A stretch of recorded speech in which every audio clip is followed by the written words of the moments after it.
The sound of shoes clicking against polished floors echoed through the hallway. Emma Carter strode forward, her head held high, exuding confidence as students instinctively moved out of her way. They weren't moving out of respect, they were moving out of fear. Emma loved that feeling. She wasn't just any student. She was the untouchable, the girl who had everything: money, power, popularity. And she used it mercilessly. A loud smack broke through the noise of students chattering. Emma had just launched a carton of chocolate milk across the cafeteria. It landed perfectly, splattering all over Liam Johnson's white shirt. The room went silent. Liam froze, his fists clenched under the table. He didn't dare look up. Emma and her friends erupted into laughter. "Oops," she said, her voice dripping with sarcasm. "Looks like someone's got a new fashion statement." The cafeteria buzzed with whispers. Some students looked away.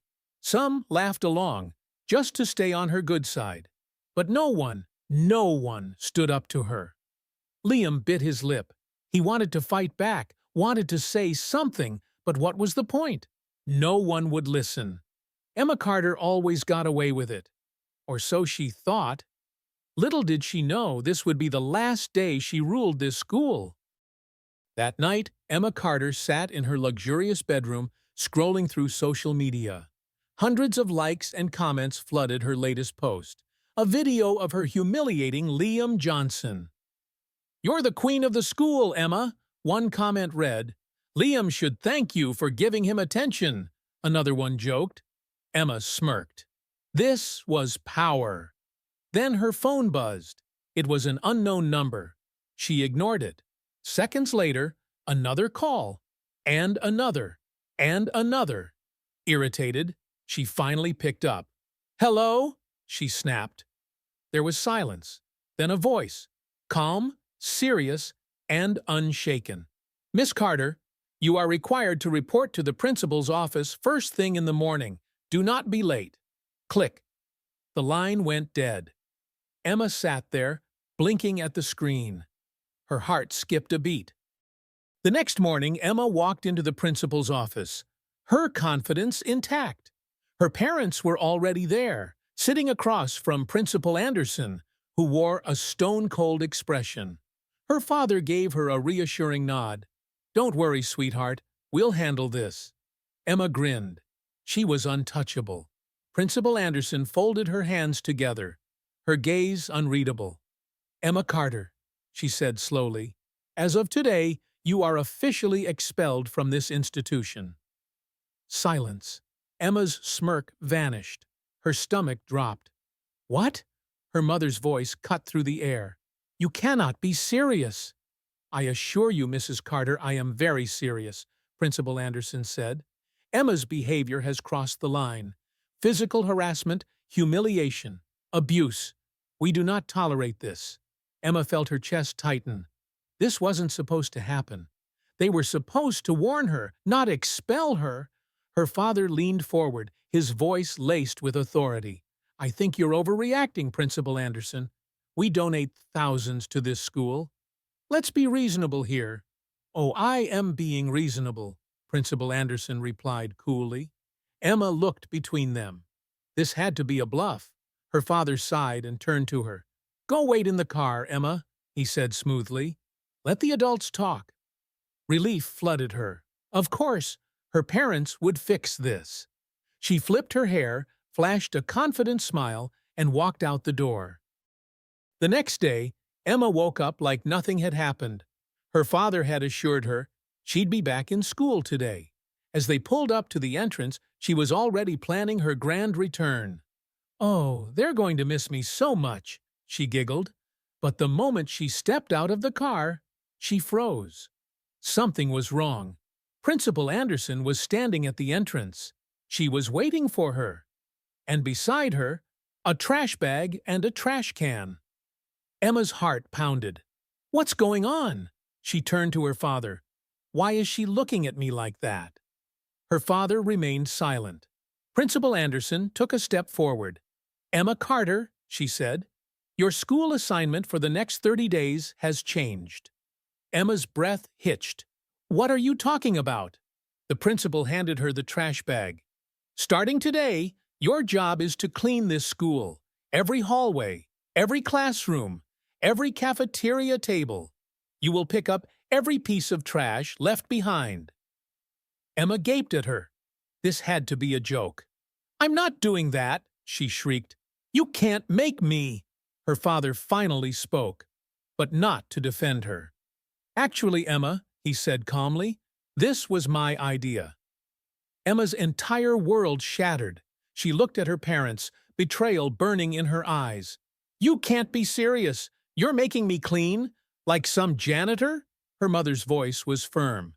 "Emma, you need to learn that actions have consequences." Her father nodded slowly. "What you did to those kids was cruel, and we refuse to raise a child who thinks that's acceptable." Emma's hands trembled as she clutched the trash bag. For the first time in her life, she wasn't in control anymore, and she hated it. The weight of the trash bag in Emma's hands felt heavier than it should. She clenched her teeth, her nails digging into her palms. This couldn't be real. Students walked past, whispering, pointing, laughing. "Looks like Queen Emma got demoted to janitor," one of them jeered. Emma felt heat rise in her face.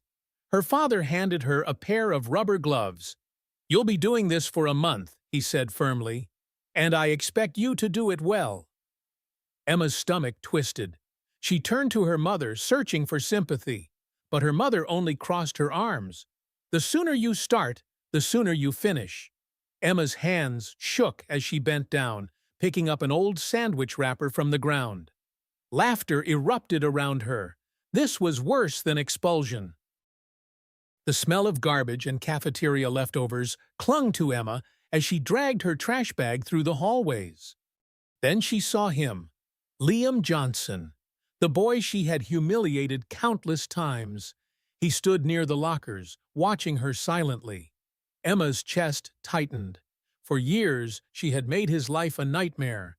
Now, she was at his feet, picking up trash. Liam took a deep breath, then walked forward. Emma braced herself for insults, for revenge. But instead, he bent down and picked up a crushed soda can beside her. Emma froze. He handed it to her. "Here, you missed one." Emma's face burned with shame. She wanted to scream, to disappear, but all she could do was take the can. Emma's arms and he ached from carrying heavy trash bags all morning. Her manicured nails were ruined. Her uniform was stained with food grease. She couldn't take it anymore. As she rounded the cafeteria, she threw down the trash bag. "I'm done!" she shouted. "I'm not a freaking janitor!" Silence. Then, footsteps. Principal Anderson approached, her gaze calm, unwavering. "Then leave," she said simply. Emma's stomach twisted. "What?" "Leave," the principal repeated. "You're expelled, remember? You don't have to be here." Emma gaped at her. "But my parents—" "Oh, they're watching." The principal gestured toward the entrance. Emma turned. Her parents stood there, arms crossed. Her father's expression was blank. Her mother's eyes were filled with disappointment. Emma felt something she had never felt before: fear. That night, Emma refused to leave her room. Her phone sat beside her, but no one had messaged her. Her friends had all abandoned her. The girl who once ruled the school was now invisible. And for the first time, she wondered, was I always this alone? A knock at her door. Her father stepped inside. "Tomorrow," he said, "you have two choices." Emma held her breath. "You go back and finish your punishment, or we send you to a discipline school." Emma's heart stopped. She knew about those places, strict rules, no freedom, no way to escape. She swallowed hard. She only had one real choice.